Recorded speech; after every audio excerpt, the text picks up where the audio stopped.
আমি ইমরান ভাইয়ের বিয়েতে গেছি, তো বলছে সেই দিন থেকেই আমার ভাগিনা নিয়ত করছে যে আপনাকে আনবে এবং আমাদের অনুষ্ঠানের মতো একটা অনুষ্ঠান করবে। তো মাশাআল্লাহ, এটা একটা বুজুর্গ মসজিদ, আল্লাহর একজন প্রখ্যাত ওয়ালির নামে এই মসজিদ, এবং এই এলাকা অত্যন্ত পরিপাটি এলাকা। যে এলাকার মসজিদ সুন্দর, সেই এলাকার মানুষের অন্তর সুন্দর।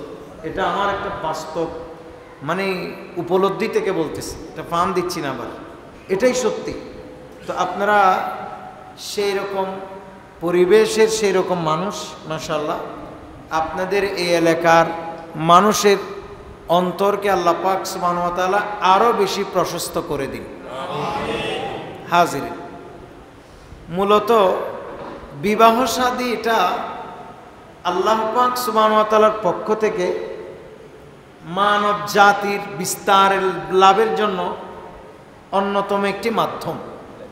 বিবাহ শাদী মূলত এটা কোনো আনুষ্ঠানিকতার নাম না, এটা একটা আল্লাহ পাক সুবহানাহু ওয়া তাআলার অনন্য একটা নিয়ামত, এবং এটা দ্বীনের পরিপূর্ণতা। একটু জোরে বলুন না সুবহানাল্লাহ।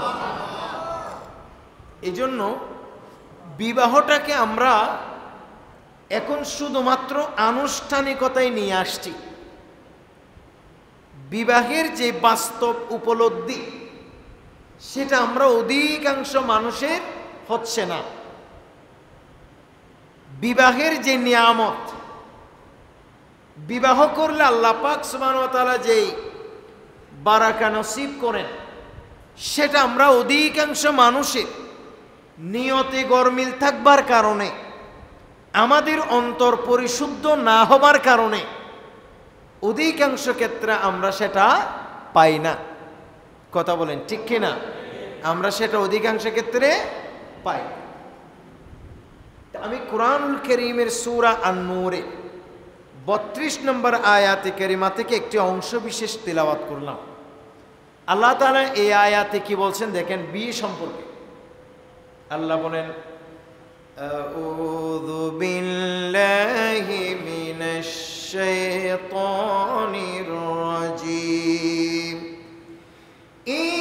ইয়াকুনু ফুকারা ইউগনিহিমুল্লাহু মিন ফাদলিহি ওয়াল্লাহু ওয়াসিউন আলীম। একটু জোরে বলো না সুবহানাল্লাহ। আল্লাহ পাক সুবহানাহু ওয়া তাআলা বলে তারা যদি অভাবী হয়, তারা যদি ফকির হয়, তারা যদি গরিব হয়, আর এ সময় যদি তারা বিবাহের মধ্যে পড়ে, তারা যদি সেই সময় বিবাহ করে নেই, আমি আল্লাহ তাদের যাবতীয় অভাব, তাদের গরিবিয়ত আমি আল্লাহ নিজের ফদল দিয়ে দূরীভূত করে ধনী বানিয়ে দেব। খুব খেয়াল করেন,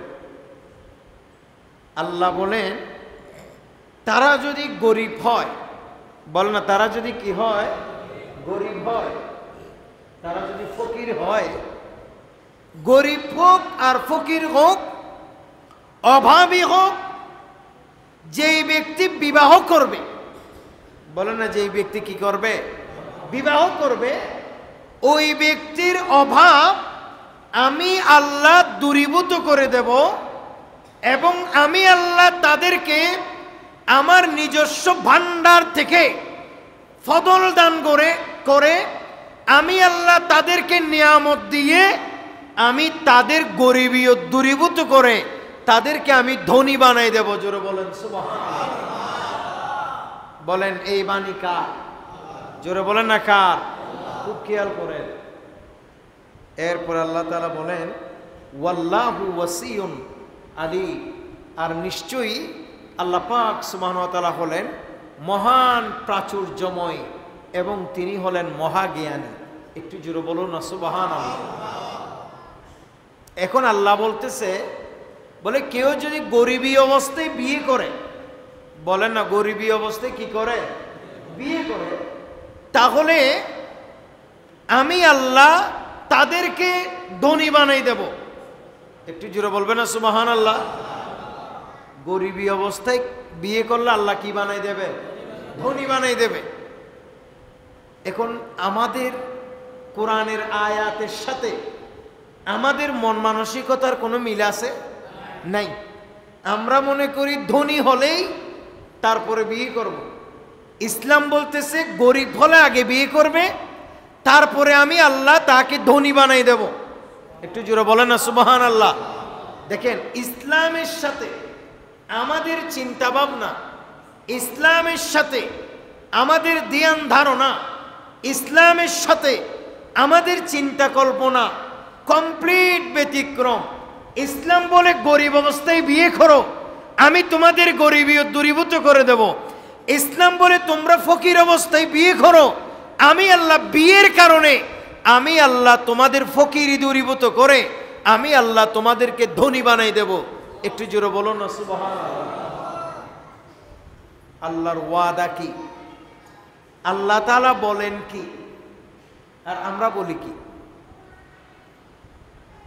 আমরা অধিকাংশ মানুষ, বিশেষ করে এটা আমি লক্ষ্য করছি চট্টগ্রামে, অন্যান্য জেলায়ও আছে কম, কিন্তু আমাদের চট্টগ্রামে বেশিরভাগ এই ট্রেডিশনের রূপ নিয়েছে, যা মানে বিয়ে করতে হলেই তাকে অনেক বড় মানে অনেক বয়স হয়ে যেতে হবে, 30-35 বছর, 40-42 বছর হয়ে যেতে হবে, এরকম একটা ট্রেডিশন আমাদের ভিতরে আছে।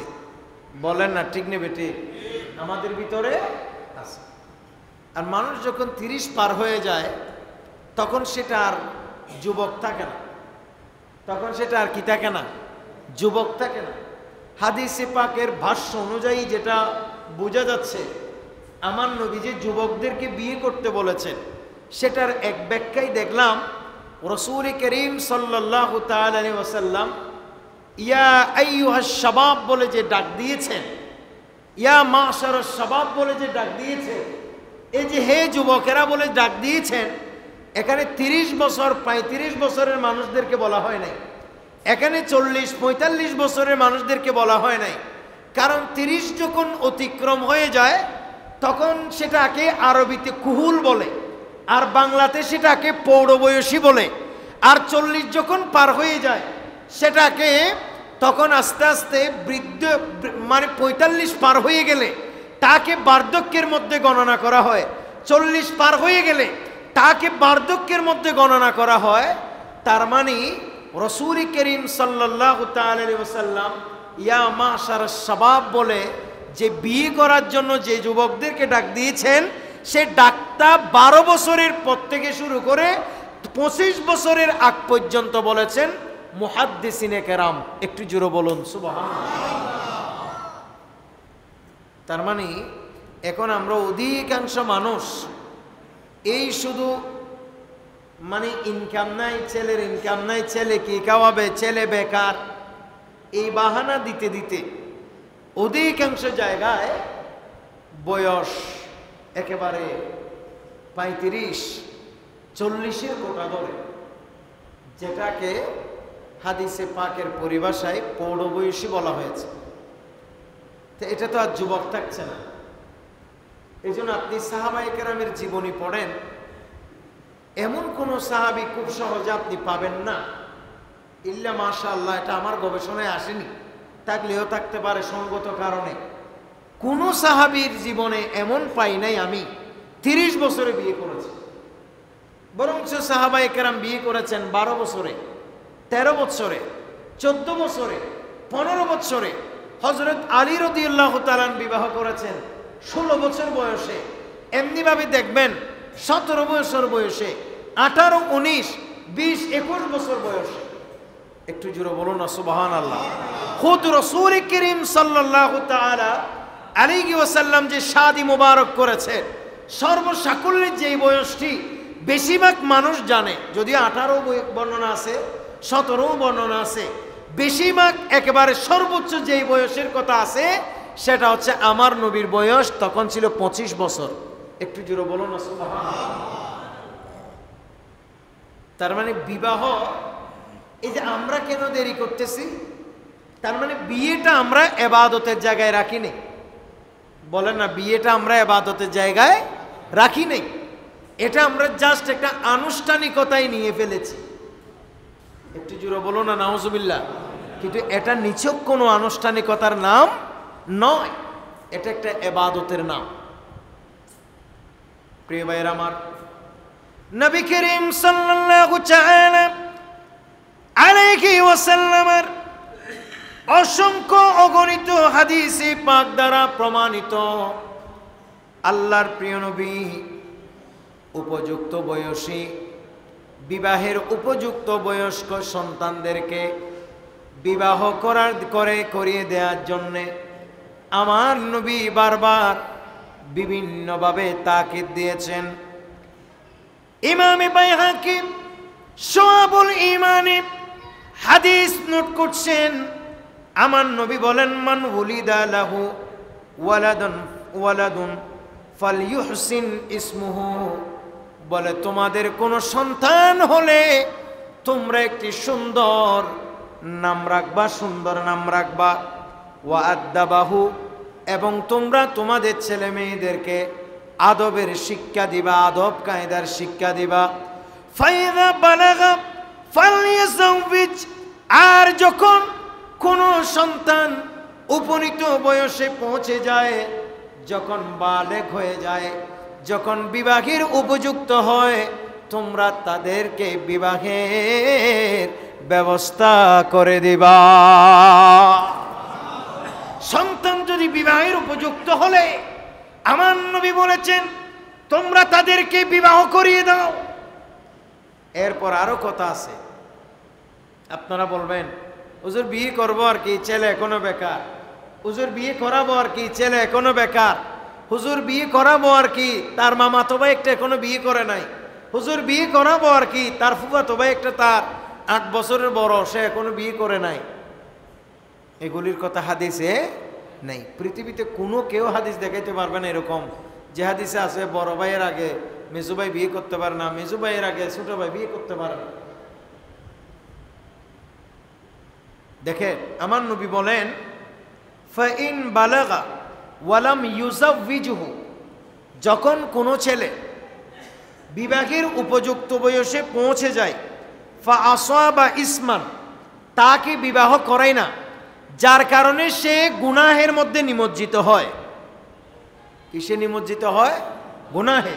সে বিবাহের উপযুক্ত হয়েছে, তাকে বিবাহ করাতে চাইলে বিবাহ করাইতে পারবে, কিন্তু মা বাবা তার বিবাহ দেয় না, বলে যে আমার ছেলে এখনো বেকার, অথবা বলে যে তার বড় ভাই একটা এখনো বিয়ে করে নাই, অথবা বলে যে কোনো কারণে বলে যে আমার ছেলের এখনো বয়স কম।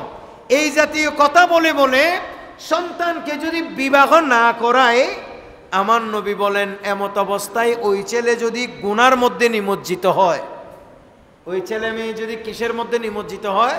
গুনার মধ্যে নিমজ্জিত হয়, ফাইন্নামা ইসমুহু আলা আবিহি, বলে ওই গুনাহের ভার ছেলের উপরেও যাবে, তার অভিভাবক কিংবা বাবার উপরেও বর্তাবে। একটু জোরে বলুন না নাউজুবিল্লাহ। এই জন্য বাচ্চাদেরকে চেষ্টা করবেন বিয়ে করিয়ে দেওয়ার জন্য। আর বিয়ে, এটা বারবার বলছি, বিয়ে কোনো আনুষ্ঠানিকতার নাম না, বিয়ে হলো আল্লাহ তাআলার ইবাদতের নাম। একটু জোরে বলুন না সুবহানাল্লাহ। বিয়ে কিসের নাম? আল্লাহর ইবাদত। বিয়েতে এত বরকত, যারাই নিয়তে বিয়ে করছে তারা জানে। আমি আমাকে দিয়ে বুঝি, ছাত্র জীবনে আমরা অনেক কষ্ট করে চলছি, একদম ছাত্র জীবনে বিয়ে করছি, আলহামদুলিল্লাহ। বিয়ের পরে আর পেছনে ফিরে তাকাতে হয়নি, আল্লাহ তাআলা দুহাত ভর্তি সফলতা দিয়েছে। আর বিয়ে করার সময় নিয়ত এরকম ছিল, আল্লাহ গুনাহ থেকে বাঁচার জন্য বিয়ে করতেছি, আল্লাহ গুনাহ থেকে বাঁচবার জন্য বিয়ে করতেছি, তুমি সাহায্য না করলে এইটুকুতে ধ্বংস হয়ে যাব।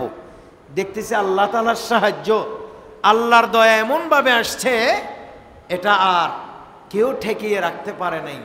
তার মানে বিয়ে করার সময় আপনাকে নিয়ত পরিশুদ্ধ করতে হবে। একটু জোরে বলো না সুবহানাল্লাহ। এখন আমাদের দেশে বিয়েটা কমপ্লিট একটা একরকম ট্রেডিশন, এটা দ্বীনের সাথে যেন কোনো সম্পর্ক নেই। এই জন্য আমি আজকে রাজুকে ধন্যবাদ দিলাম, কারণ সে অনেকগুলো কুসংস্কারের দাফন তার একটা বিয়ের মাধ্যমে করে দিয়েছে। সকলে বলে না মারহাবা। যেমন নাকি অনেকেই বলে মুহররম মাসে বিয়ে করা যাবে না, কথা বলেন, বলে কি বলে না? আপনাদের এলাকায় হয়তো বলে না, কিন্তু বেশিরভাগ এলাকায় বলে মুহররম মাসে বিয়ে করা যাবে না। কিন্তু এ ধরনের কোনো শরীয়তের বিধিনিষেধ ইসলামের মধ্যে নাই। এটার একটা দাফন আমাদের রাজু করে দিয়েছে। রাজু বিয়ে করতেছে আজকে মুহররমের 18 তারিখ শেষ, 19 তারিখে আমরা পদার্পণ করছি আলহামদুলিল্লাহ। এই মুহররমের চাঁদে বিয়ে করতেছে, সে বিয়ে করে বুঝাই দিচ্ছে মুহররমের মধ্যে বিয়ে করা জায়েজ। একটু জোরে বলো না সুবহানাল্লাহ। তারপরে গতানুগতিক যে বিয়েতে বর্তমানে মেহেদি সন্ধ্যার নাম দিয়ে, হুজুর আমার আগে বলেছেন, মেহেদি অনুষ্ঠানের নাম দিয়ে আমাদের সমাজে হয় না, এইরকম কোনো গুনাহ আমাদের সমাজে নাই, হয় না যে এরকম গুনাহ নাই। সকল প্রকারের গুনাহ মেহেদি রাতে হয়। একটু জোরে বলবেন না নাউজুবিল্লাহ। প্রিয় ভাইরা আমার, নবী করিম সাল্লাল্লাহু তাআলা আলাইহি ওয়াসাল্লাম বলেছেন, মান তামাসসাকা বিসুন্নতি ইনদা ফাসাদে উম্মতি ফালাহু আজরু মিআত শহীদ। বলে আমার যে উম্মত ফিতনা ফসাদের সময়ে, আমার যে উম্মত আমি রাসূলের সুন্নতকে আঁকড়ে ধরবে, সওয়াবের কাজ আঁকড়ে ধরবে, গুনার কাছ থেকে বিরত থাকবে, আমি নবী বললাম তার আমল নামায় 100 শহীদের সওয়াব লেখা হবে। 100 শহীদের সওয়াব লিপিবদ্ধ করা হবে। যেই ব্যক্তি এরকম ফিতনা ফসাদের যুগে ফিতনা থেকে বেঁচে থেকে আমার রাসূলের আদর্শকে বুকে লালন করবে, সেরকম একটি বাস্তব দৃশ্য আজকের এই বিবাহ অনুষ্ঠান হয়েছে। জোরে বলেন না সুবহানাল্লাহ। কথা বলেন না ঠিক নেবে ঠিক। এজন্য বিয়ে করবেন অনুষ্ঠান নয়, বিয়ে এটা অনুষ্ঠান নয়, বিয়ে এটা ইবাদত। একটু জোরে বলুন না সুবহানাল্লাহ। বিয়ে এটা কি? ইবাদত। তো আমি অনেককে জিজ্ঞেস করেছি মুহররম মাসে কেন বিয়ে করা নিষেধ কেন? তারা অনেকেই বলে ইমামে আলী মকাম হযরত হুসাইন রাদিয়াল্লাহু তাআলা আনহুর শাহাদাতের মাস, এই জন্য। আমাদের দেশে এরকম অনেকগুলা ট্রেডিশন, শিয়াদের থেকে অনেক ট্রেডিশন আমরা পাইছি, হিন্দুদের থেকে অনেকগুলো ট্রেডিশন আমরা পাইছি, বুদ্ধদের থেকে অনেকগুলো নিয়ম নীতি আমাদের মধ্যে ঢুকে গেছে। আবার আমাদের নিয়ম নীতি যে তাদের মধ্যে ঢুকে না এরকম না, যেহেতু আমাদের দেশে সকল ধর্মের মানুষ বসবাস করে, ঠিক নেবে ঠিক, সকল ধর্মের মানুষ। তো এই জন্য অনেক সময় দেখা যায় আমাদের নিয়ম নীতি কিছু তারা পালন করে, আর তাদের নিয়ম নীতি কিছু আমরা পালন করি। বলেন না ঠিক নেবে ঠিক। তো এরকম শুধু কি বিধর্মী না, এরকম শিয়াদের কিছু ট্রেডিশন আমাদের ভিতরে ঢুকে গেছে। শিয়ারা এরা মনে করে পুরা মুহররম মাস এটা একটা সুখের মাস। একটু জোরে বলবেন না নাউজুবিল্লাহ। অথচ ইসলামের মধ্যে কোনো মানুষ মারা গেলে তার জন্য শোক পালন করবে কয়দিন? জোরে বলে না কয়দিন? তো ইমামে আলী মকাম হযরত হুসাইন রাদিয়াল্লাহু তাআলা আনহু শাহাদাত বরণ করেছেন আজ থেকে 1400 বছর আগে। তাহলে 1400 বছর পরে এখানে কোনো সুখ আছে? কথা বলে না, কোনো সুখ আছে? এখন আমাদের কাজ হচ্ছে আহলে বাইতে রাসূলের জীবনী আলোচনা করা, তাদের জীবনী থেকে আমরা শিক্ষা অর্জন করা। কারণ আমরা বিশ্বাস করি, আমরা সুন্নি, আমরা বিশ্বাস করি আহলে বাইতে রাসূলকে শুধুমাত্র মুহররম মাসে ভালোবাসলে হবে না, আহলে বাইত রাসূলকে ভালোবাসা ওয়াজিব। এটা সারা জিন্দেগি মুহররম মাস থেকে শুরু করে জিলহজ মাস পর্যন্ত আল্লাহ তাআলার 12টি মাস, প্রত্যেকটি মাসে প্রত্যেকটি দিনে সবসময় আহলে বাইত রাসূলের ভালোবাসা ঈমানদারের অন্তরে অবশ্যই লাগবে। জোরে বলুন সুবহানাল্লাহ। কথা বলেন না, ঠিক না বেটি? শুধু মুহররম মাস আসলে আহলে বাইতের ভালোবাসা, এগুলো হচ্ছে শিয়াদের লক্ষ্য। ইল্লাল মাওয়াদাতা ফিল কুরবা, মগানে প্রভু কয় ঐশী কোরআন খুলিয়া দেখো, বিশ্বাস যদি নয়। ইল্লাল মাওয়াদাতা ফিল কুরবা, মহানে প্রভু কয় ঐশী কোরআন খুলিয়া দেখো, বিশ্বাস যদি নয়। আহলে রাসূলকে ভালোবাসিতে, আহলে রাসূলকে ভালোবাসিতে এ আয়াতে আল্লাহ বলে নাই। এরকম আমাদের সমাজে বেশ কিছু কুসংস্কার প্রচলিত আছে।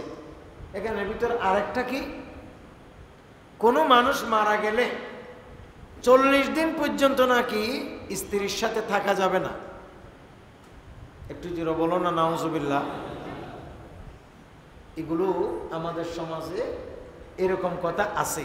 তা আমাদের কাছে অনেকে ফোন করে বলো যে আয় আসছি দে আর বাপর মৃত্যু, আয় আসছি দে বিদেশত্ব ছুটি লই শুধুমাত্র 1 মাস হলে।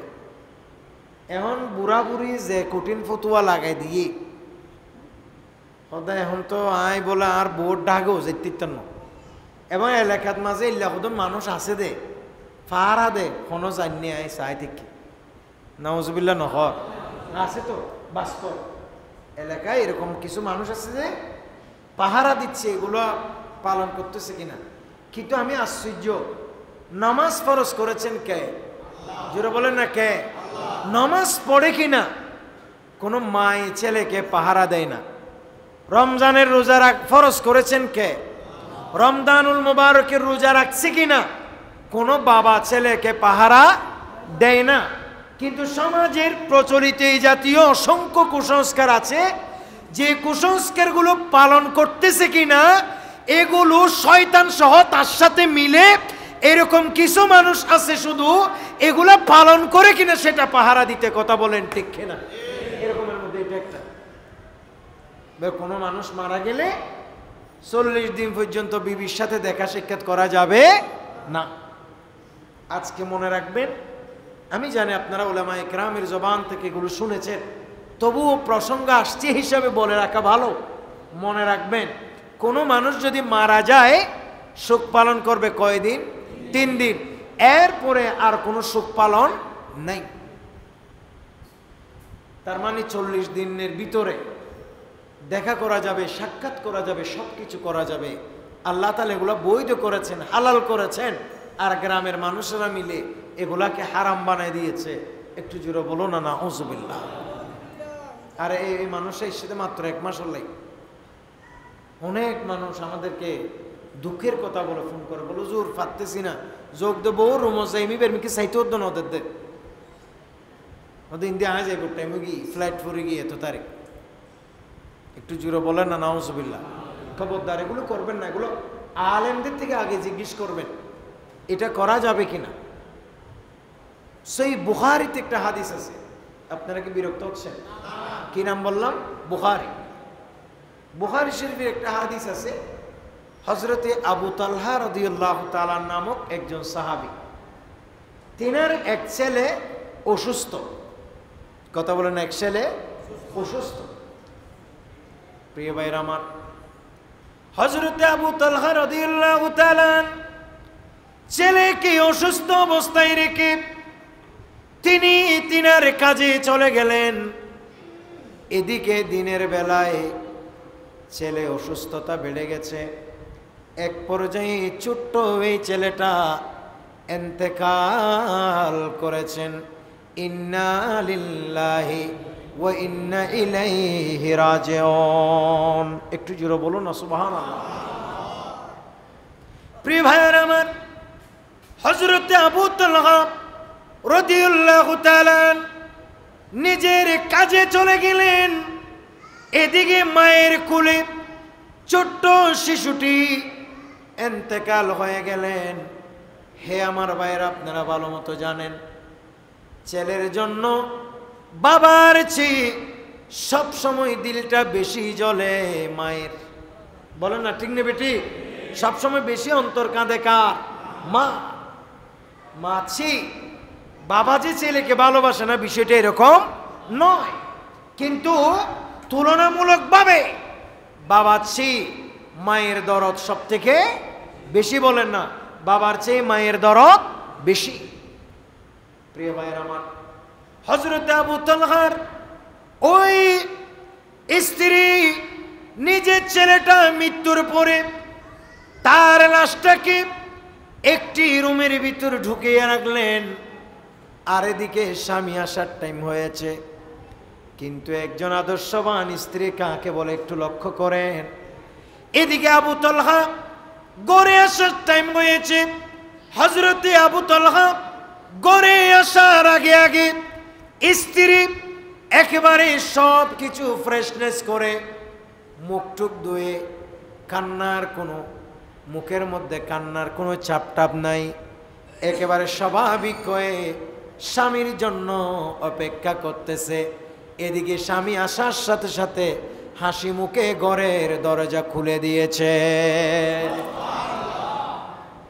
এদিকে বাচ্চা মাতো না, বাচ্চা মারা গি, বাচ্চা এবার রুমের ভিতরে, রুমের আছে বুখারীর হাদিস, বাচ্চা একটা রুমের ভিতরে, রুমের ভিতর ঢুকায় বন্ধ করে রাখছে। তো স্বামী আসছে। আদর্শবান স্ত্রী কাকে বলে? আল্লাহু আকবার। হযরত আবু তালহার স্ত্রী চাইলে স্বামীকে বাহির থেকে আসার সাথে সাথে কান্না বিজড়িত কণ্ঠে বলতে পারত, হে আমার স্বামী, আমাদের ঘরের একমাত্র রত্ন, আমাদের একমাত্র ছেলে দুনিয়া থেকে বিদায় হয়ে গেছে, আমার ছেলে মারা গেছে, এটা বলতে পারত। কিন্তু হযরতে আবু তালহার স্ত্রী এটা না বলে স্বামী আসার আগে পরিপাটি হয়ে সুন্দর সান্দুর হয়ে যেভাবে একজন স্বামীকে বরণ করা দরকার সেভাবে প্রস্তুত হয়ে দাঁড়িয়ে আছেন। এটাকে বলা হয় একজন আদর্শ স্ত্রী, এটাকে বলা হয় একজন আদর্শ রমণী। এই ধরনের রমণী থাকলে ঘর এটা আর ঘর থাকে না, এটা জান্নাতের বাগান হয়ে যায়। আর এখন ওর বউ বলে জামাই একখানা হাসি খুশি থাকুক, ইয়ার নসায় বেশিরভাগ কথা বলে না, ঠিক নেবে ঠিক? সব সময় জামাইয়ের টেনশনও ড্রাইভ দে, হালি ইয়ার নাই, ফোর ইয়ার নাই, গত মাসের বেতন দিয়ন, এন্দি টিয়া দিয়ন দি নয়, একখান টেনশন, একবারে সমর টেনশন। জামাই একখানা ঘরত বাজার টাজার আনি দি, একখানা বাতাস বলে ফোরের ভারত এসে দেন এনে দিয়ে কল সদায় না তো হটে গিয়ে দি জামাই তুই এনে জিয়ান একখানা ভালো ফেরাসে বলে এসে এ বেচারা তুমি এন গিয়ে খাই রে সদায় তুই জিয়াল খানাত আছিস ইয়ানেরি এখন জামাইও কিস্ত লই তো বউর নামে, বউয়ে জামাই জ্বালা, জামাইরে বউয়ে জ্বালার। এখন বউয়ে যেতে কল দিদি এবার জামাইয়ের ভিতরে জিয়ান আসি খুশি বাতাসে বললে নিয়ত জিয়ানলে এসি বাতাসই না, আরো নিজের তুমি বাইরে হয়েছে আছে যে বাতাস ডিম ভিতরে আছে, বউর ডরি সহ বাইরে যায় তাহলে বউর জনে বউর নম্বর সেভ করে যদি আজারাইল দি, হ্যাঁ মোবাইল বউর সেভ করে যদি কি দি আজারাইল, নাউজুবিল্লাহ নহর। শুনেন, আদর্শ রমণী কখনো এরকম হইতে পারে না। এরা সব সময় চাইবে হাসি একটু, আমার স্বামী একটু আনন্দ বিনোদনে থাকুক, আমার স্বামী একটু ভালো থাকুক। আমি জানি না আমাদের এই ওয়াজ কোনো মা বোন শুনছে কিনা। আমি কোনো মা বোন যদি শুনে থাকেন, মা বোনদেরকে বলবো আপনাদেরও উচিত স্বামীদেরকে সব সময় প্রাণবন্তে রাখা, স্বামীদেরকে সব সময় ভালো রাখা, স্বামীদেরকে সব সময় হাসিতে খুশিতে রাখা। কোনো একটা টেনশন, পারিবারিক ঝামেলা হলেই ছোটখাটো বিষয় স্বামীকে না জানিয়ে নিজে নিজে মিটমাট করে ফেলা। তোমার লেহে বললাই এই গড় তাই না ফেডার ফেডার ফেডার ইন তো মনে হয় না ও রিমানি বে ফুয়াইবার মারি নমাতে ঠিক নেবে ঠিক জামাইবার কি মা তো মার হতাশ এতে ফুয়ারে হয় এতে ফুয়াতে ভালো লাগবে না আদর্শ রমণীদের গুণ কি? ভালো স্ত্রী হলে বলবে কি তাক আমার শাশুড়ি মানে তো এটা মা, আমি যখন বিয়ের আগে গড়ে ছিলাম আমার মার সাথে তো টুকটাক ঝগড়া মগড়া হয়েছে, তাক এগুলো গড়ে হয়েছে, এগুলো আমি আর আমার শাশুড়ি ঠিক করে ফেলবো, এগুলি আমার স্বামীকে বলার দরকার নাই। একটু জোরে বলুন না সুবহানাল্লাহ। এই জন্য আমি আমার মা বোনদেরকে বলবো, যদি শুনে থাকেন আর না শুনলে আপনারা আপনার স্ত্রীদেরকে এই ধরনের ওয়াজ এগুলো করবেন। আপনারা বলবেন, হে আমার স্ত্রী দেখো তুমি তোমার মা আমার মা সেম, তুমি যখন বিয়ের আগে ঘরে ছিলা তোমার মার সাথে ঝগড়া হয়েছে না? বাইরের কেউ আসে কি তোমাদের ঝগড়া মিটমাট করে দিছে? আপনার স্ত্রী বলবেন নিশ্চয়ই না, আমরা ঠিক হয়ে গেছি। তা আপনি বলবেন আমার মার সাথে তোমার ঝগড়া হতে পারে, এগুলি তোমরা ঠিক হয়ে যাবে, এগুলো সব কথা আমারে বলার দরকার নাই। আপনার মা বললে মাকে হাসি মুখে বলবেন আম্মা বাদ দেন, মেয়ে মানুষ, এটা তো আপনার মেয়ে, আমার বোন, আমার এখানে তো আমার বোনও ছিল, আমার বোনকে বিয়ে দেওয়ার আগে আমার বোনের সাথেও তো আপনার যা যা মেলা হয়েছে এগুলো আপনারা সুবাই ফেলছেন, তা আমার স্ত্রীটাও তো আপনার মেয়ে, সুতরাং আপনারা সুবাই ফেলবেন, সব কথা আমারে বলার দরকার নেই। আর অথবা বেশি যদি মায় মনে কষ্ট পাবে বলে মনে করেন, এ কথা বলবেন আম্মা ঠিক আছে তুমি আমাকে বলছো ঠিক আছে, এটার একটা বিচার করব, আমি একটু ওয়েট করো, একটু অপেক্ষা করো। তাহলে মার বুঝটা মাকে দিতে হবে। কথা বলে না ঠিক না বেটি? এটাই হচ্ছে আদর্শ পুরুষের গুণ। আর আদর্শ নারীর গুণ কি? স্বামীকে কষ্টে না রাখা। আদর্শ নারীর গুণ কি? স্বামীকে দুঃখে না রাখা। আদর্শ নারীর গুণ কি? স্বামীকে টেনশনে না রাখা। আদর্শ নারীর গুণ স্বামী বাহির থেকে আসছে, দুঃখের কথা না বলা, পেরেশানির কথা না বলা, তাকে তাড়াতাড়ি সেবা যত্ন করা, যতটুক পারে তার সেবা যত্ন করে তাকে কাছে আনা এবং আস্তে আস্তে তার মনের অবস্থা বোঝা, এটাই হচ্ছে একজন ভালো রমণীর গুণ। একটু জোরে বলুন না সুবহানাল্লাহ। আবু তলহার স্ত্রী ফুয়া মুরগি দিয়ে একটু টেনশন আর আছে না, মাতর না বাজে আছে না, ফুয়া মুরগি ফুয়ার লাশ অলরেডি এখনো দাফন ন করে, আর গরু মত হিন্দি জামাই লইবে স্বামীর লই আসি খুশি একখানা ডর করি সুবহানাল্লাহ।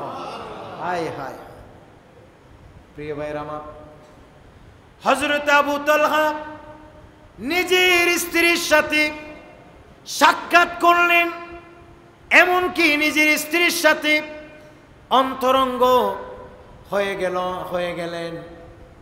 এগুলো অনেক পরে যখন স্বামী একেবারে রিল্যাক্স হলেন, ফ্রেশ হলেন, ঠিক মতো অবস্থায় স্ত্রী স্বামীকে বললেন, হে আমার স্বামী আমি তোমার কাছ থেকে একটি বিষয়ে জানতে চাই। সুবহানাল্লাহ বলেন, একটি বিষয় জানতে চাই। বলে সেটা কি বিষয়? হে আমার স্ত্রী তুমি আমার কাছ থেকে কি জানতে চাও? হযরত আবু তালহার স্ত্রী বলে, হে আমার স্বামী কেউ যদি আপনাকে একটা আমানত দেয়, মাত্র না কি দেয় কথা আর হয়তো বুঝলে কেন ওনারা, কেউ যদি কাউকে একটা আমানত দেয়, তো যার আমানত সে যদি আবার ফিরিয়ে নেই, তার কি বলার কিছু আছে? স্বামী বলতেছে না তার তো বলার কিছু নাই। তাহলে স্বামী আমার শোনো, তোমাকে আর আমাকে আল্লাহ তাআলা যে সন্তান দিয়েছিলেন এটা আল্লাহ আমাদেরকে আমানত দিয়েছিলেন। সুবহানাল্লাহ বলেন, কে আমানত দিয়েছেন?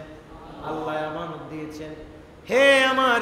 হে আমার স্বামী আল্লাহর আমানত আল্লাহ তাআলা আমাদের কাছ থেকে ফিরিয়ে নিয়ে গেছে, তার মানে আমার সন্তান ইন্তেকাল করেছে। আমার সন্তান আমাদের থেকে ইন্তেকাল করেছে, আল্লাহর ডাকে সাড়া দিয়েছে।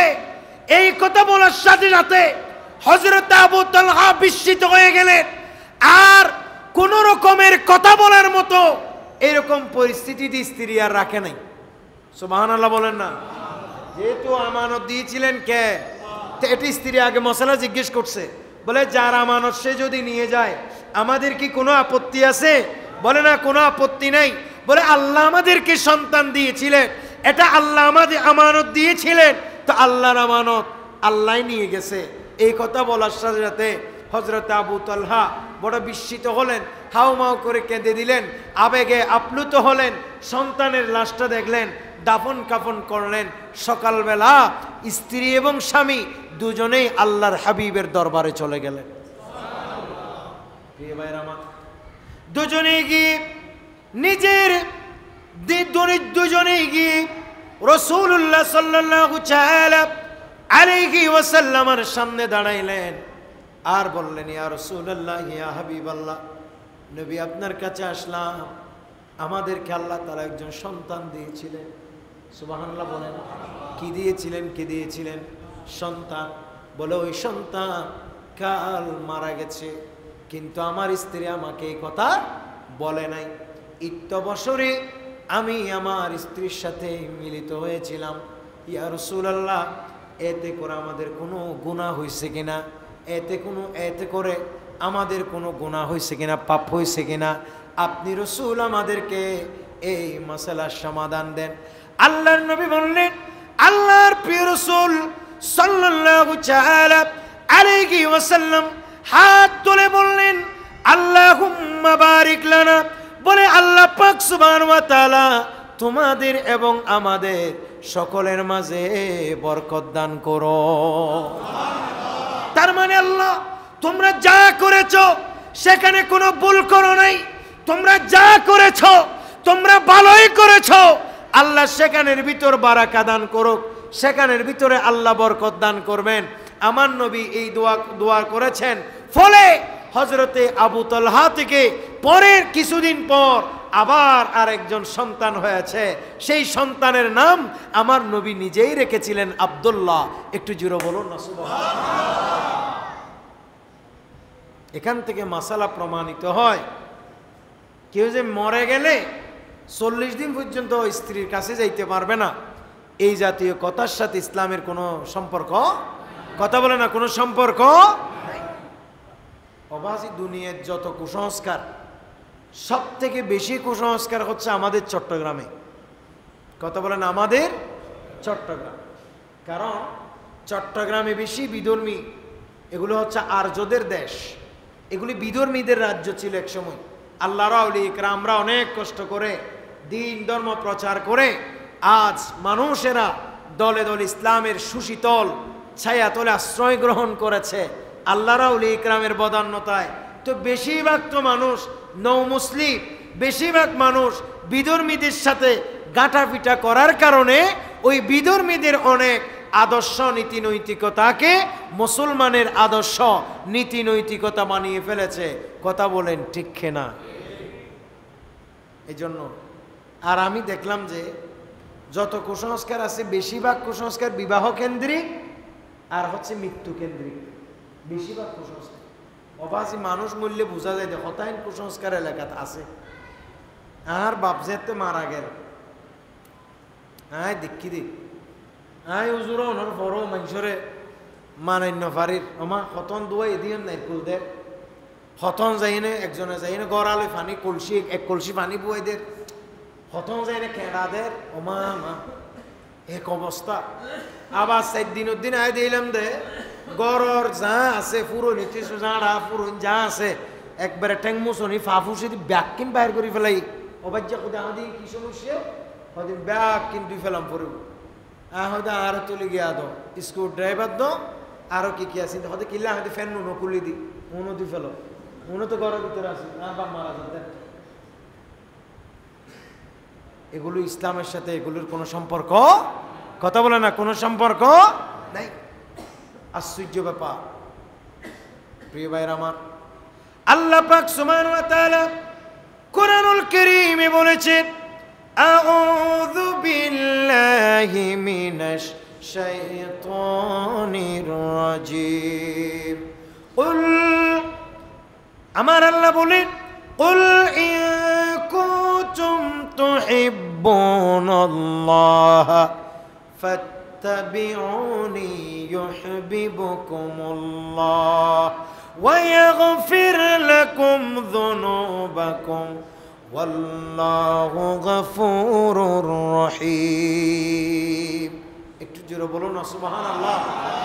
আল্লাহ বলেন, তোমরা যদি, হে রাসূল আপনি বলে দেন, তোমরা যদি আল্লাহ তাআলার ভালোবাসা পাইতে চাও, এক কথাই তোমরা যদি আল্লাহকে পাইতে চাও, তাহলে রাসূলুল্লাহর, আমি রাসূলের ইতাআত করো, আমি নবীর আদর্শের অনুসরণ অনুকরণ করো।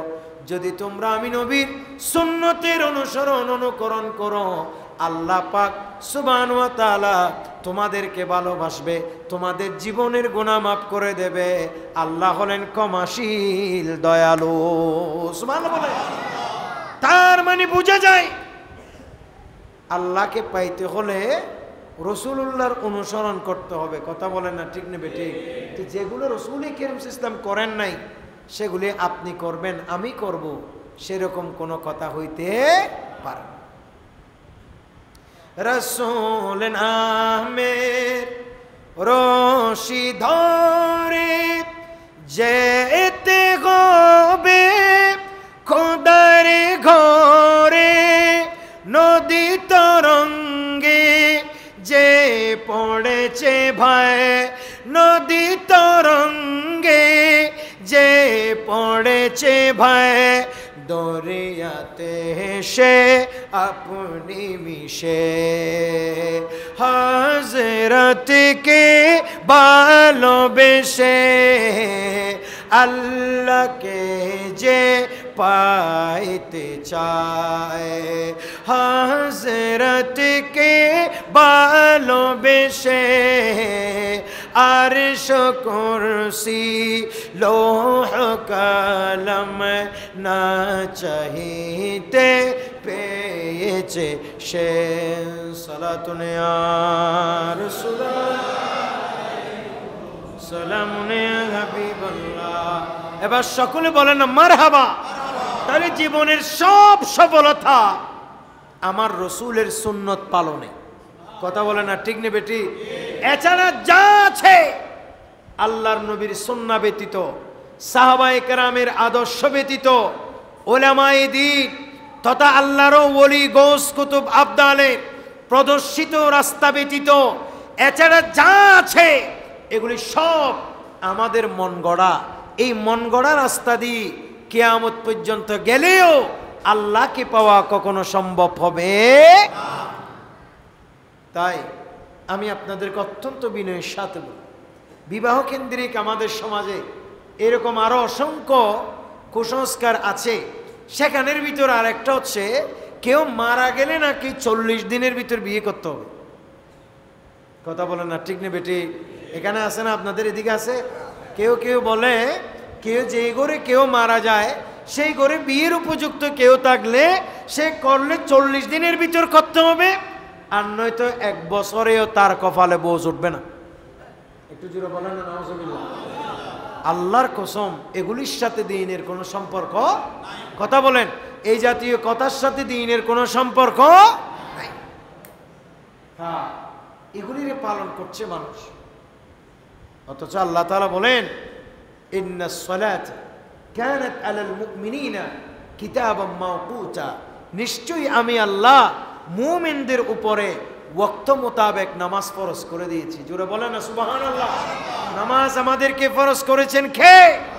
আল্লাহ। কিন্তু সেই নামাজ সন্তানে পড়ে না, কখনো মাই বলে না নামাজ পড়ো। সেই নামাজ কখনো ছেলে পড়ে না, বাবাই কখনো বলে না বাবা নামাজ পড়ো। কখনো ওই নামাজ কখনো পড়ে না, আত্মীয় স্বজন বলে না তুমি নামাজ পড়ো।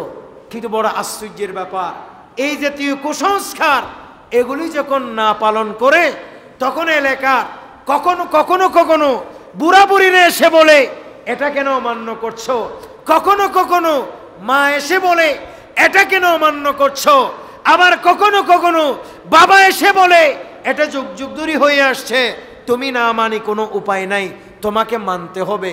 একটু জোরে বলো না নাউজুবিল্লাহ। আমরা যখন আড্ডা টাড্ডা পড়াই সেখানে অনেক চিত্র দেখি। আমার হদু না এদা হাতত মাঝে ফান লই নে, খেসা ফান নমাতে, ঠিক নে বেটি ইকে আছে না হুন বইবে ফান লই ইল্লা করে ফান ফান ফান হদু লই আমি করে দৌড়ি তাই দিবে ফান কা লই। ফানের সাথে বিয়ের আগদের কি সম্পর্ক? নাউজুবিল্লাহ নহর। আর একটু জোরে বলেন না নাউজুবিল্লাহ। আর কতগুলো আছে আপনার স্বর্ণের আংটি নিয়ে আসে, মাতো না কিয়র আংটি, আর স্বর্ণের আংটি জিবে এমনি ইবে আবার খাইলাগা পরিতৃপ্ত ন ইবে ইতার বহুত বড় শখ দে মসজিদের ইমাম সাহ পরে দি, খতিব সাহ পরে দি, উজুরের দিয়ে না কেনা স্বর্ণের আংটিও ফরক। নাউজুবিল্লাহ নহর। শুকর কুকর যেমন হারাম, পুরুষের জন্য স্বর্ণের আংটি ব্যবহার করা কি হারাম? বলেন না, পুরুষের জন্য স্বর্ণের আংটি ব্যবহার করা কি হারাম? যেটা হারাম সেটা বিয়ের দিনও কি হারাম? বলেন না, যেটা হারাম সেটা বিয়ের দিনও কি হারাম। ঠিক বিবাহ কেন্দ্রিক আমাদের সমাজে এই কুসংস্কারগুলো, এই জন্য আমাকে অনেকেই আংটি পরাবার জন্য বলে। আমি বলি যে এটা আমাকে দিয়ে পরাবেন দূরের কথা, নিজে একাও পরবেন না, এটা হারাম। এটা পকেটে করে নিয়ে যান, আর এগুলা পারলে আপনি আপনার বউকে দিয়ে দেবেন, আপনি আপনার স্ত্রীকে দিয়ে দেবেন। নিশ্চয়ই এই আংটি তো দিছে মেয়ের বাপের গোষ্ঠী, কথা বলে না, ঠিক নেবে ঠিক, মেয়ের পরিবার। এবং শুধু সেটা না, আমাদের চট্টগ্রামের কোনো কোনো জায়গায় ট্রেডিশন আছে, শুধু আংটি একজনকে দিলে হবে না, ইবে যেতগুণ অনর্বণ জামাই আছে ব্যাগুণের দিম ফুরিব। আর বোনের জামাই হদুন এত বড় জালেম আছে দে, এই আংটি ন দিলে আল্লাহ লই নদ্য মাতে বিয়ে তো নই, অথচ নিতাল্লা হারাম, মাথা নিতাল্লা কি হারাম। আংটি ন দিয়ে নে ইতারে এক বাড়ি আনি ওই বাথরুম তো আনি দিও না, বলি ইনহাবেন একটু ডর করে নাউজুবিল্লাহ নহর। অথচ আমি এরকম অসংখ্য দেখছি, একটা বোনের জামাই না, এক ঘরে আমি দেখলাম যে তারা বলে 7 বোন, মাতো না হবন 7 বোন, এবার 7 তো বোনরে বোনের জামাইয়ের আন্টি দিতে উইটারও ডাক ফারি বেড়াত বাজার নমাতে, ঠিক নেবে ঠিক, 7 তরে দিন পর আন্টি আর ইন হামাখায় দিন পরে আহা ট্রেডিশন। এই বর্তমানে স্বর্ণের কেজি হতো, কেজি আচ্ছা কেজি ন বড়ি বুঝতে পারলাম, স্বর্ণের বড়ি 1,20,000। হ্যাঁ আমি আজকে দেখছি 1,20,000, আর একটা নাকি 21 ক্যারেট আছে, এটা 10,000 কিংবা 1 লাখ এরকম সামথিং আজকে দেখছি আমি একটা কারণে। এই জন্য দেখলাম যে এই জাতীয় আপনার আমাদের সমাজে এই জাতীয় যত কুসংস্কার, এগুলিকে সমাজের মানুষ যতটা গুরুত্ব দিচ্ছে, আমার রসুলের সুন্নত পালনের ব্যাপারে, আল্লাহর বিধান পালনের ব্যাপারে মানুষের এত বেশি গুরুত্ব নাই। কারণ কি?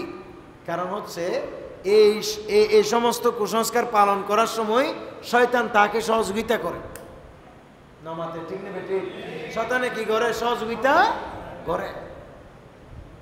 তারপরে এই জাতীয় অনেকগুলো কুসংস্কার আমাদের সমাজে আছে, যেমন বিয়ের দিন সোহাগ কাটা বা কুলা সাজানো, নামাতে ঠিক নেবে ঠিক, এবারে দুলারে ইল্লা করে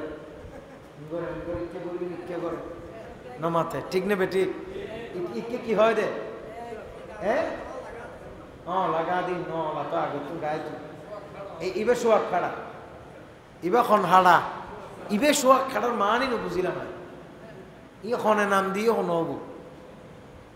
এই যে এগুলো আমি দেখলাম যে এগুলো আসছে হিন্দুদের থেকে। বলেন না, এগুলো আসছে কার থেকে? হিন্দুদের থেকে। আমার নবী বলেছেন, খালিফুল ইয়াহুদা ওয়ান নাসারা ওয়াল মাজুসা, বলে তোমরা ইয়াহুদিরা যা করে তোমরা তার বিরোধিতা করো, নাসারারা যা করে তোমরা তার বিরোধিতা করো, মুশরিকরা যা করে তোমরা তার বিরোধিতা করো। এখন আমরা করতেছি কি? হিন্দুরা যা করে আমরাও আমাদের বিয়েতে তা করতেছি। একটু জোরে বলো না আস্তাগফিরুল্লাহ, এগুলো করো। তারপরে আরেকটা, এই দেখেন কি আপনারা বিরক্ত হচ্ছেন? আমার কথা শেষ দিকে, বেশি দেরি করবো না, হুজুরে বসে আছে, কথা আমরা শেষ করব। আরেকটা দেখেন, বিয়ে শাদিতে আমাদের সমাজে বিয়ে শাদির দিন কিংবা মেহেদি অনুষ্ঠানের দিন দেখবেন যে এলাকার সব মেয়েরা সাজি আগের থেকে রেডি হয়ে গেছে না, মাতে ঠিক নেবে ঠিক। বিয়ে গরিবদের আসু ইবে যত আত্মীয় স্বজনের ভিতরে যত তাল তো বোন মতো বোন ইবে নগরের এনে উদাহরণ দিতে পারি কেন চাই এ ভালো পাইবে এইটার কি এলাকাত কি রে জিবে বিয়া করিবি যত তাল তো বোন খাল তো বোন মতো বোন চাস্তো বোন কাজিন হই না, কাজিন মানিবে বহুত বড় ডেঞ্জারাস। এল্লা যত কাজিন আছে ব্যাগুন ফাল্লার লাইন দিচ্ছি বিয়ে বোধ হইবে নট, বিয়ে বোধ আরেকজনের, আরেক বেড়ার, আরেক ছেলের। একটু জোরে বলবেন নাউজুবিল্লাহ। তো এবার সবাই ওই আপনার বিউটি পার্লার থেকে সাজি গুছি আসি এবার কি করতেছে, এবার ওই তাকে মিষ্টি খাওয়াইতেছে। এমনকি আমি অনেক জায়গায় দেখছি অনেক পর্দানসীন মহিলা পর্যন্ত বিয়ের দিন বেফরদ হয়েছে। তো জামাই যদি হয় হতে কেন করি শাসন পরে তোমার থেকে শাসন পরে হতে প্রত্যেক শাসিলে হতে হাত দিয়ে বিয়ে ন শাসিলে হ্যাঁ আর বিয়ে সেজ ছয় মনত দিয়ে বিয়েই অসুবিধা নেই, জায়েজ আছে। আর কি নমাজ দোয়া আছে, নমাজ তো দা আছে না, জোনের পাল্লাতে সাজিয়ে ওরকম নমাজ দোয়া আছে না, নাই কিনলেই নামাজ দোয়া করলিবে 300 টাকা 1000 2000 টাকা দিয়ে সাজিয়েছি কিন্তু যাইব বই নষ্ট হয়ে যাবে, পানি অব্দে না হাইব তো দরকার করলি ওয়াইসে মরে যাবে, ফানি হয়ে মরে যাবে না হাইব নমাতে ঠিক নেবে ঠিক। আতিকটা টুডত মাঝে বেশ কমে যাবে। আস্তাগফিরুল্লাহ আল-আযীম। এতলাই এই মহিলা গ্যারেজত যারা যায়, মহিলা গ্যারেজ বুঝছেন না, মহিলা গ্যারেজ মানে বিউটি পার্লার আর কি। এই মহিলা গ্যারেজত যোন যাইব ওরা চিনা নযায়।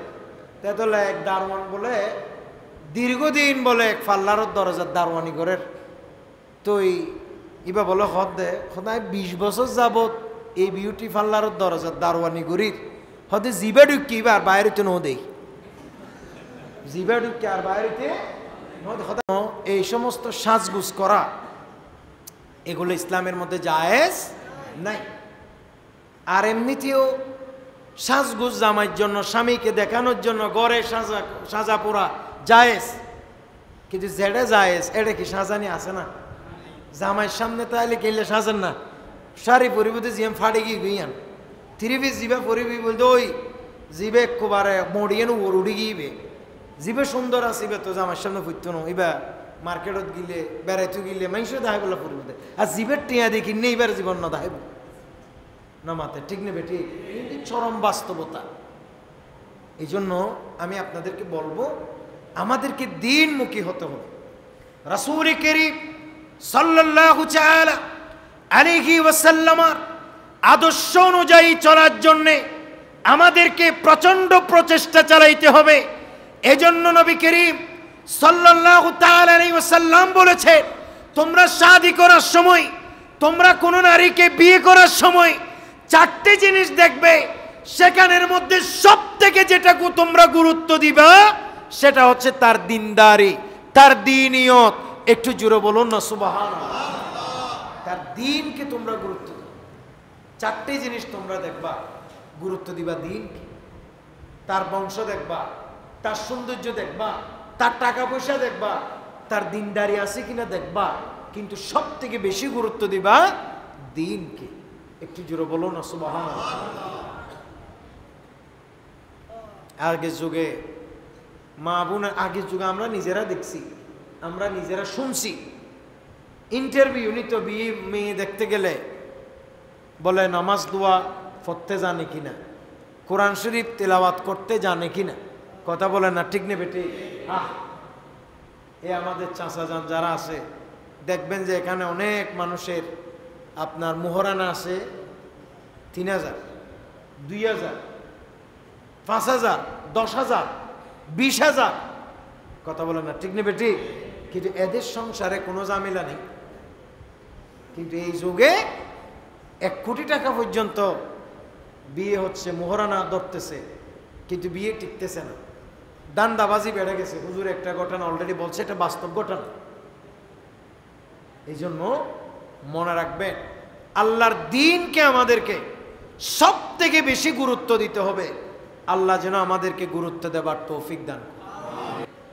কিন্তু এখন অধিকাংশ জায়গায় দেখা যায় যে বিবাহ করে ঠিক, কিন্তু তার ভিতরে দিনদারি আসে না, কারণ তার বিয়ে করার নিয়তেই তো দিনদারি নয়, অনুষ্ঠান করা।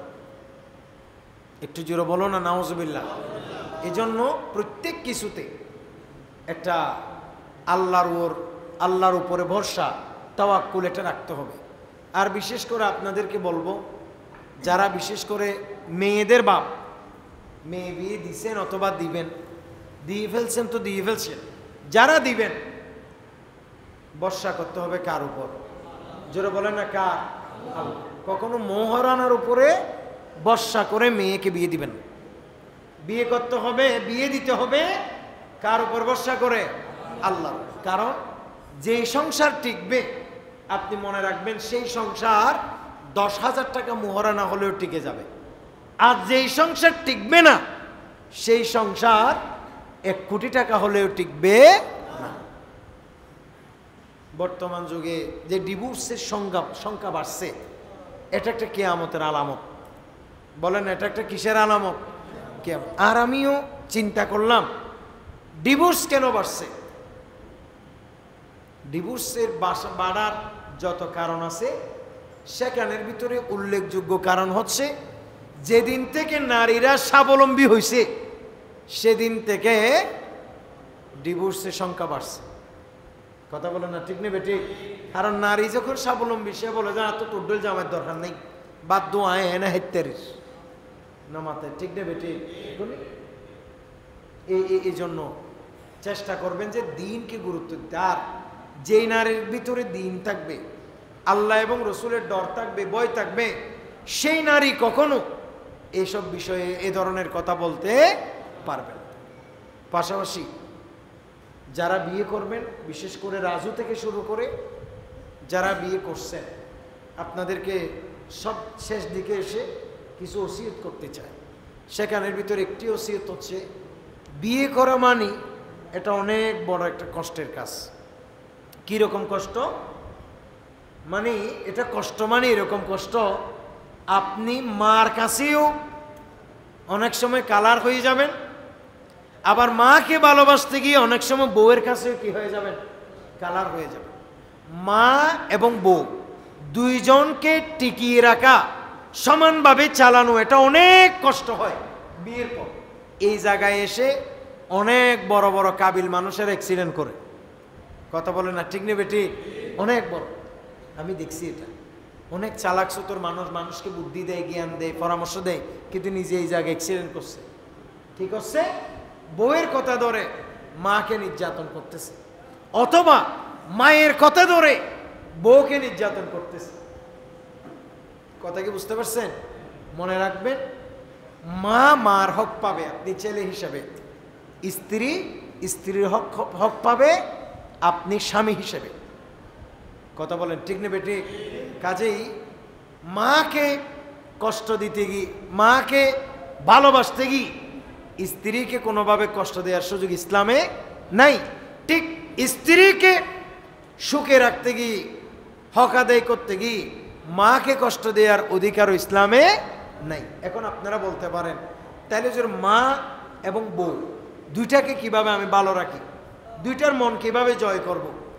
সেটা হচ্ছে আপনি কখনো জীবনে বউয়ের কথা শুনে মায়ের বিচার করতে যাবেন না। মায়ের কথা শুনে জীবনে কোনোদিন বউয়ের বিচার করতে যাবেন না। করতে গেছেন, ধ্বংস হয়ে গেছে। করতে চাইলে ধ্বংস হয়ে যাবে। তো কি করতে হবে? দুইজনকে সান্ত্বনা দিতে হবে। মা যখন কোনো কথা বুঝাবে, আপনাকে নীরবভাবে মায়ের কথা শুনতে হবে। মাকে বলতে হবে, আম্মা ঠিক আছে, এটার বিচার আমি করব, কিন্তু একটু ধৈর্য ধরো, আজকে না, আমি 2-1 দিনের মধ্যে এটার একটা, এখন গরম গরম করা ঠিক হবে না, আমি 2-1 দিন পরে এটা দেখাবো। আবার দেখবেন যে 2-1 দিন পর আপনার মায়ের রাগও পানি হয়ে যাবে, আপনার রাগও পানিয়ে যাবে। ঠিক স্ত্রী যখন আপনার মায়ের বিরুদ্ধে বলবে, আপনাকে এভাবেই বলতে হবে, হ্যাঁ ঠিক আছে আম্মাকে এটা আমি জিজ্ঞেস করব, এ ধরনের কথা যেন ভবিষ্যতে তোমাকে আর কখনো না বলে, এটার জন্য যা করতে হয় আমি তাই করব। স্ত্রীকে এবার বুঝ দিতে হবে। কিন্তু কোনোভাবে স্ত্রীর কথা শুনে মায়ের বিচার করতে যাবেন না, মার কথা শুনে স্ত্রীর বিচার করতে যাবেন না। গেছেন ধ্বংস হয়ে গেছে, গেছেন পরিবার ধ্বংস হয়ে গেছে, গেছেন পরিবার থেকে টোটাল শান্তি চলে গেছে। কাজেই আল্লাহর উপর ভরসা করতে হবে আর সবসময় দোয়া করতে হবে আল্লাহর কাছে, রব্বানা আতিনা ফিদ দুনিয়া হাসানা ওয়া ফিল আখিরাতি হাসানাতাও ওয়া কিনা আযাবান নার।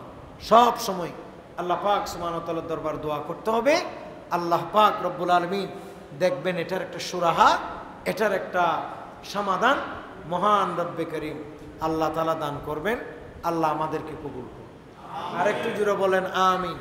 আর বাকি বিয়ের যেই আনুষ্ঠানিকতা বাকি আছে, এই আনুষ্ঠানিকতায় যেগুলির সাথে কোরআন হাদিসের কোনো সম্পর্ক নেই, এগুলি করার দরকার নেই। আলহামদুলিল্লাহ এটুকু পর্যন্ত অনেক সুন্দর করছেন, আমরা আপনার জন্য দোয়া করতেছি। আপনাকে দেখে দেখে অন্যান্য যুবক ভাইদেরকে বলবো, এ রাজু হচ্ছে মনে করেন এই এলাকার মডেল।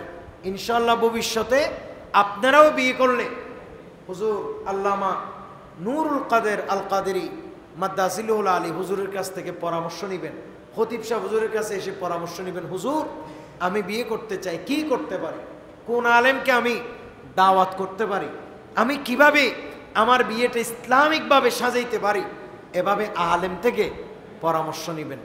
আশা করি আপনারা বুঝতে পারছেন। ভবিষ্যতে এ আমাদের জয়নাল আবেদিন রাজু যেভাবে বিয়ে করেছেন, আমাদেরও চেষ্টা করতে হবে এভাবে যেন বিয়ে করতে পারি।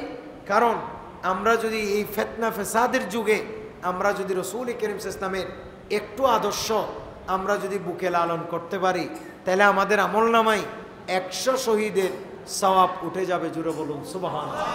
আর একটু জুড়ে বলেন না সুবহানাল্লাহ।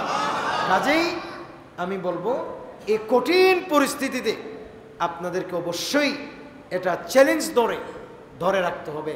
আপনার আমলনামাটাই হচ্ছে আসল, আর বিয়েটা ইবাদতের নিয়তে করবেন। আর যে সমস্ত আপনাদের মুরব্বী বাবা যাদের ছেলেরা বিয়ের উপযুক্ত হয়েছে, যথাসময়ে চেষ্টা করবেন যাতে বিয়ে করাই দেন। কারণ মানুষের হায়াত খুবই কম, মানুষের হায়াত খুবই কম। বর্তমানে গড়ে কয় বছর আর হায়াত, 60 বছর হায়াত পাচ্ছে। তাহলে চিন্তা করেন তো, সেই হিসাবে বিবেচনা করলে একজন মানুষ যদি 30-35 এসে বিয়েই করে, তাহলে তার জীবনটা কখন সাজাবে, বাচ্চাগুলোকে কখন মানুষ করবে? তো সেই হিসাবে আমাদের উচিত হচ্ছে আল্লাহর উপর ভরসা করে তকদিরের উপর ছেড়ে দিয়ে বিয়ে করিয়ে দেওয়ার, যথাসময়ে বিয়ে করিয়ে দেওয়ার চেষ্টা করা। আর দেরিতে বিয়ে দেওয়ার করার ভিতরে কোনো ফায়দা নেই। এটা নিজের জন্যও ক্ষতি আর অভিভাবকের জন্যও ক্ষতি। আল্লাহ যেন আমাদেরকে কবুল করে। আর একটু জোরে বলেন না আমিন।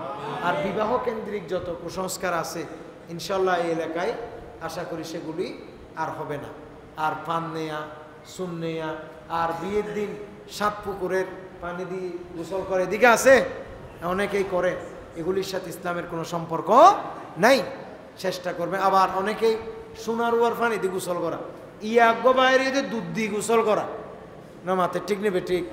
দীর্ঘদিন বলে সম্পর্ক ছিল, ব্যাকআপ হওয়ার পর হয়তো ওই রাস্তায় আজ যাব না বলি দুধ দিয়ে কি করতেছে, গোসল করতেছে। একটু জোরে বলেন না নাউজুবিল্লাহ। দেখেন যেটা করছে এতদিন সেটাও হারাম, আবার এখন যে দুধ দিয়ে গোসল করতেছে সেটাও কি হারাম। কারণ দুধ গোসল করার জন্য আল্লাহ বানাই নাই, আল্লাহ এটা বানাইছে খাওয়ার জন্য। কথা বলেন ঠিক কিনা? এতগুলো রিজিক বরবাদ করার অধিকার আল্লাহ তোমাকে দেয় নাই। কাজেই আমি আপনাদেরকে বলবো এই জাতীয় কুসংস্কার এগুলি থেকে আমাদেরকে ফিরে আসতে হবে। সোনারুয়ার পানি দিয়ে, অনেক সময় সোনারুপার পানি দিয়ে গোসল করে, আস্তাগফিরুল্লাহ, এগুলি নাপাক, এগুলি মায়ে মুস্তামেলা। যখন ব্যবহৃত স্বর্ণ, ব্যবহৃত রূপা দিয়ে যখন কোনো কিছুতে সুবানু হয়, ওই পানি এটা মায়ে মুস্তামেলা হয়ে যায়, ব্যবহৃত পানি হয়ে যায়। এটা কাউকে পবিত্র করতে পারে না। পানি এটা নিজে পাক, কিন্তু কাউকে পাক করতে পারে না। কাজেই এই জাতীয় পানি দিয়ে গোসল করলে কেউ পাকেই হবে না, সুতরাং আরো নাপাক হয়ে যাবে। এই জাতীয় কুসংস্কার আমাদের সমাজে আছে, এরকম আরও যা যা আছে, এগুলি থেকে আল্লাহ আমাদের সবাইকে ফানা দিক, আমিন।